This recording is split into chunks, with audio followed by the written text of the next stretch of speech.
오늘 고난주간 특별기도회 별이 빛나는 밤의 세 번째 날에 함께하고 계시는 모든 비전교회 성도님들에게 주님의 평화와 은혜가 함께하시기를 바라겠습니다.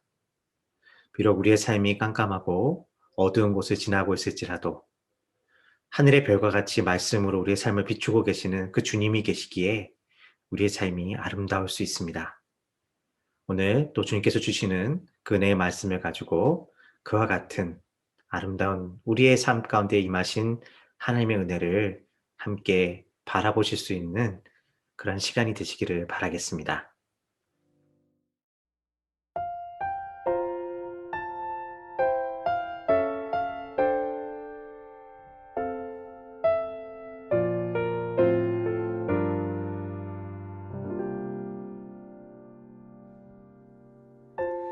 나의 기도하는 것보다 더욱 응답하실 하나님, 나의 생각하는 것보다 더욱 이루시는 하나님, 우리 가운데 역사하신 능력대로 우리들의 간구함을 넘치도록 능히 하실 주님께 모든 영광과 존귀 찬양과 경배를 돌릴지어다.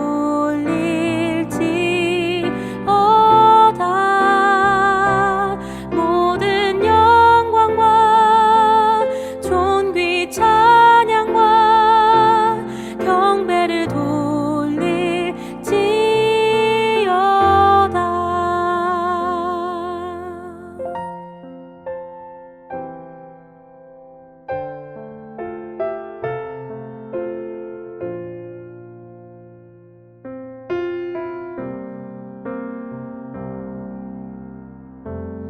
나의 기도하는 것보다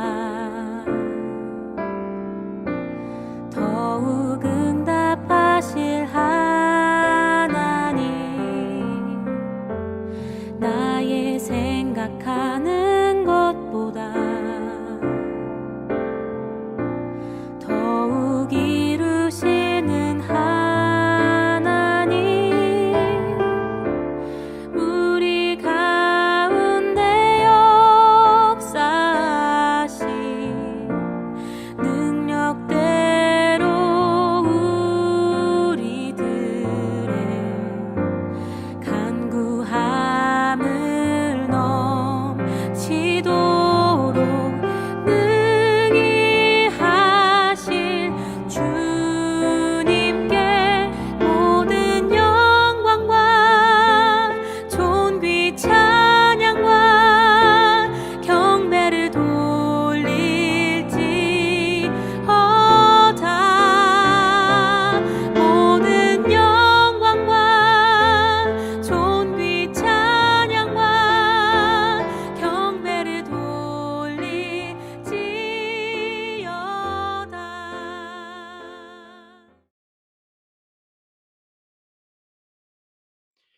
오늘 우리에게 주시는 하나님의 말씀은 누가복음 23장 1절부터 12절까지의 말씀입니다. 무리가 다 일어나 예수를 빌라도에게 끌고 가서 고발하여 이르되 우리가 이 사람을 보매 우리 백성을 미혹하고 가이사에게 세금 바치는 것을 금하며 자칭 왕 그리스도라 하더이다 하니, 빌라도가 예수께 물어 이르되 내가 유대인의 왕이냐 대답하여 이르시되 내 말이 옳도다. 빌라도가 대제사장들과 무리에게 이르되 내가 보니 이 사람에게 죄가 없도다 하니, 우리가 더욱 강하게 말하되 그가 온 유대에서 가르치고 갈릴리에서부터 시작하여 여기까지 와서 백성을 소동하게 하나이다. 빌라도가 듣고 그가 갈릴리 사람이냐 물어 헤롯의 관할에 속한 줄을 알고 헤롯에게 보내니, 그때 헤롯이 예루살렘에 있더라. 헤롯이 예수를 보고 매우 기뻐하니 이는 그의 소문을 들었으므로 보고자 한 지 오래였고 또한 무엇이나 이적 행하심을 볼까 바랐던 연고로라. 여러 말로 물으나 아무 말도 대답하지 아니하시니 대제사장들과 서기관들이 서서 힘써 고발하더라. 헤롯이 그 군인들과 함께 예수를 업신여기며 희롱하고 빛난 옷을 입혀 빌라도에게 돈을 보내니 헤롯과 빌라도가 전에는 원수였으나 당일에 서로 친구가 되니라. 우리는 어제 대제사장 가야바의 집에서 신문당하신 예수님의 모습을 보았습니다. 믿음이 없이는 예수님을 이해할 수 없고 또 예수님을 따를 수 없다는 모습을 우리는 확인했습니다. 왜냐하면 믿음이 없이는 구원을 위하여 십자가에 고난받으시는 그 예수님을 이해할 수 없기 때문입니다. 세상은 만일 예수님이 하나님이시라면 그분이 십자가에 달리시는 것이 아니라 십자가에서 내려와 모든 이들에게 환호를 받으며 그 힘을 보여주실 수 있어야 하기 때문입니다. 그러나 예수님은 고난을 통하여 그분의 구원을 이루시는 하나님이십니다. 그리고 그리스도인들은 믿음 안에서 바로 이 사실을 볼 수 있는 자들입니다. 오늘 말씀에서는 이제 무리들이 예수님을 당시 유대의 총독이었던 빌라도에게 끌고 가고 있는 것을 보여주고 있습니다. 무리들이 이처럼 예수님을 빌라도의 재판정으로 끌고 갔던 이유는 그들 손으로 예수를 죽이지 않음으로써 혹시 있을 수 있는 유대인들의 원망을 감당하지 않기 위해서였습니다. 빌라도 역시 이 사실을 잘 알고 있었던 것 같습니다. 오늘 말씀에 보면 빌라도 역시 이 재판을 그리 탐탁지 않게 여기고 있는 것처럼 보여지기 때문입니다. 그리고 그 판결을 내리는 데 있어서도 곤란해하고 있는 모습을 보게 됩니다. 예수님은 그들 앞에 서시면서 아무런 말씀도 하고 계시지 않은 것처럼 보입니다. 내가 유대인의 왕이냐 질문하고 있는 빌라도의 질문에 내 말이 옳다라고 말씀하고 계신 것 같지만 이 말씀을 정확히 번역하면 내가 그렇게 말했다라는 말의 뜻이 됩니다. 그러니까 예수님은 그저 빌라도의 말에 그 말은 너의 말이다 정도로 대답을 하고 계신 것이죠. 예수님은 아무런 말씀도 변명도 하고 계시지 않으십니다. 그저 침묵하고 계실 뿐입니다. 무리들이 빌라도를 더욱 압박해 오자 빌라도는 예수님을 갈릴리 지역을 다스리는 헤롯 왕에게 보내게 됩니다. 예수님께서 갈릴리에서 왔다는 무리들의 이야기를 듣고 묘수를 생각해낸 것이죠. 갈릴리에서 예수를 맞이한 헤롯은 기뻐했다고 이야기합니다. 병을 고치고 귀신을 내어 쫓으시며 많은 이적을 행했다라는 예수에 대한 소문을 전부터 듣고 있었던 헤롯은 이제 그가 어떤 이적을 행할 수 있는지를 볼 수 있게 되기를 기대했던 것입니다. 그러나 예수님은 거기서도 침묵하고 계신 것을 보게 됩니다. 예수님의 이러한 침묵은 무엇을 말해주고 있는 것일까요? 예수님의 구원이 그러한 이적에 있지 않다는 것을 보여주시고자 한 것입니다.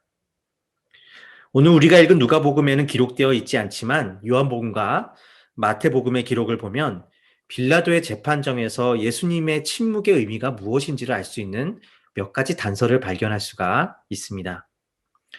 요한복음에서 예수님은 내가 유대인의 왕이냐 묻는 빌라도의 질문에 자신의 나라가 이 땅에 속한 것이 아니다라고 대답하고 계신 것을 보게 됩니다.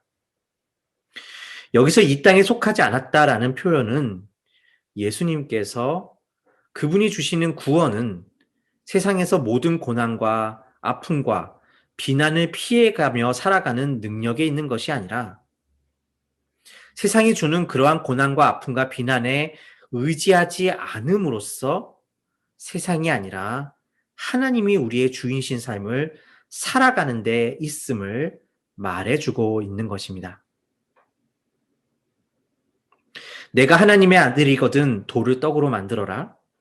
내가 하나님의 아들이거든 저 성전 위에서 뛰어내려서 너의 아들됨을 사람들에게 인정받도록 하여라. 그리고 내게 절해라. 그러면 세상을 너에게 줄 것이다. 라고 말하고 있는 사단의 유혹에 앞서서 예수님께서는 침묵으로 이 세상이 하나님의 것임을 증거하고 계신 것입니다. 우리는 때로 우리의 억울함을 이야기하고 싶을 때가 있습니다. 왜 내가 이런 일을 당해야 하는지 세상에 외치고 인정받고 싶습니다. 때로 내가 가진 힘과 내가 가진 이름과 능력과 모든 것을 동원해서 내 존재를 보이고 싶고 내가 이런 취급을 당할 만한 사람이 아님을 외치고 싶을 때가 있습니다. 그러나 우리의 회복은 세상의 인정에 있지 않습니다. 도리어 이러한 세상 앞에서 침묵할 수 있는 것이 회복입니다. 바로 주님이 우리의 주인이시기 때문입니다. 침묵으로 나의 인생과 소망과 기쁨과 능력이 세상이 아니라 하나님께 있음을 고백하는 것이 회복입니다. 우리는 그래서 이 침묵으로 나아가기 위하여 주님의 말씀과 기도 가운데 머무러야 합니다. 침묵의 회복을 통하여 세상을 이기며 부활의 삶을 살게 되시는 저와 여러분이 되시기를 주님의 이름으로 축원드립니다. 함께 기도하겠습니다. 고맙고 감사하신 아버지 하나님, 우리 가운데 침묵의 은혜가 있게 되기를 바랍니다. 지금도 우리에게 돌을 떡으로 만들어 보아라. 사람들에게 인정을 받은 것에 있다고 말하고 있는 이 세상 앞에서 주님이 주시는 구원과 주님이 주시는 말씀과 은혜로 말미암아 침묵할 수 있는 은혜를 허락하여 주시옵소서. 그래서 하나님을 주로 고백하고 그 안에서 참된 소망을 찾을 수 있는 그러한 회복이 우리 가운데 있게 하여 주시옵소서. 예수 그리스도의 이름으로 기도하였습니다. 아멘.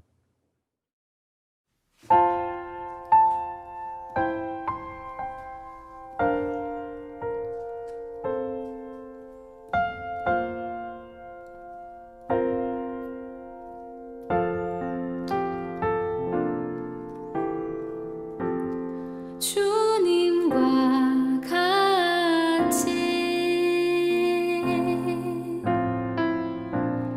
내 마음 만지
네, 오늘 함께 기도하는 시간을 또 갖겠습니다.